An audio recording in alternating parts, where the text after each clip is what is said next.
morning. Around the world, billions of people have been celebrating the start of the year 2000. Here, tens of thousands converged on city centres the length of the land to enjoy fireworks, street parties and concerts. According to the police, the festivities have passed without any serious problems, and fears that computers might crash during the switch to the new year have so far proved unfounded. As Big Ben chimed in the new millennium, London's skyline exploded into life.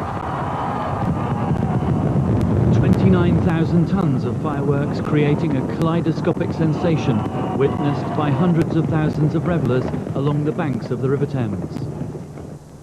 And at the Dome in Greenwich, with the party well underway, the Queen linked arms with the Prime Minister for the more traditional sing-along. Celebrations for which the Archbishop of Canterbury reminded the nation of the spiritual significance with the simplest of prayers. Our Father, who art in heaven, hallowed be thy name. Around Britain, people were determined to make this a night to remember. Hogmanay swelled the noisy streets of Edinburgh. And in Cardiff, the Millennium Stadium rocked to the sound of the Manic Street Preachers. A musical theme in Belfast too. But here the celebrations are also about a profound hope for peace in the new century.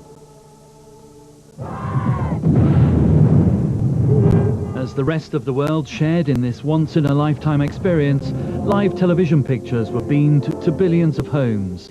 From Australia, where Sydney Harbour was engulfed in a spectacular fireworks display.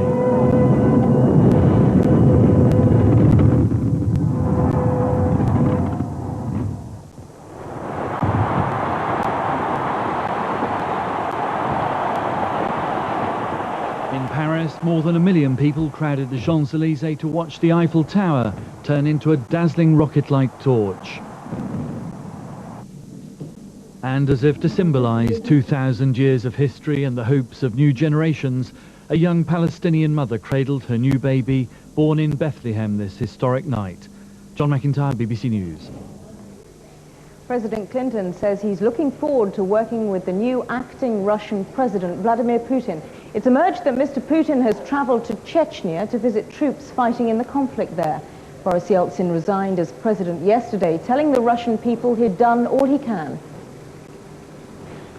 After years of fevered speculation about what would come after Boris Yeltsin, it all ended like this. Thank you very much, Vladimir Putin said, casually accepting the leadership of the world's largest country. The transfer of the secure briefcase containing the nuclear button and control of Russia's strategic arsenal came next.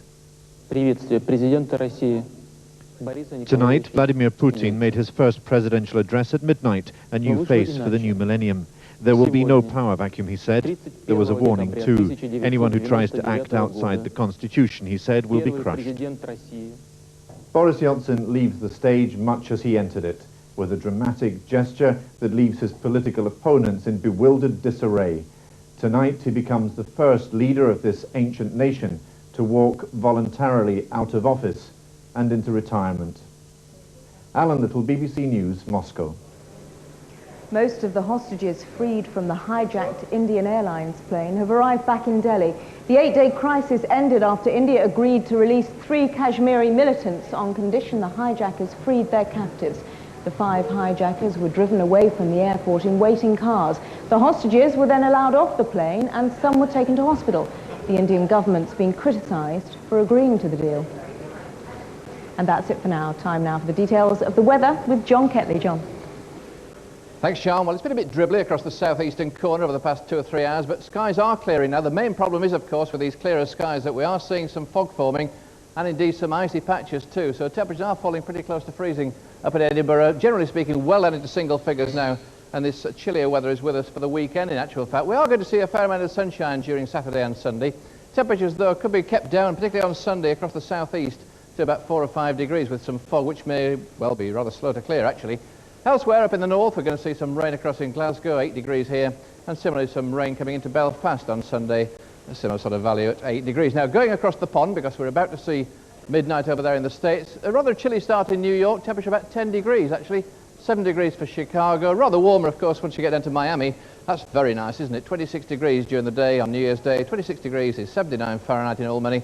Not so good in Seattle. Just 6 degrees there with some rain to come. That's it from me, just for now.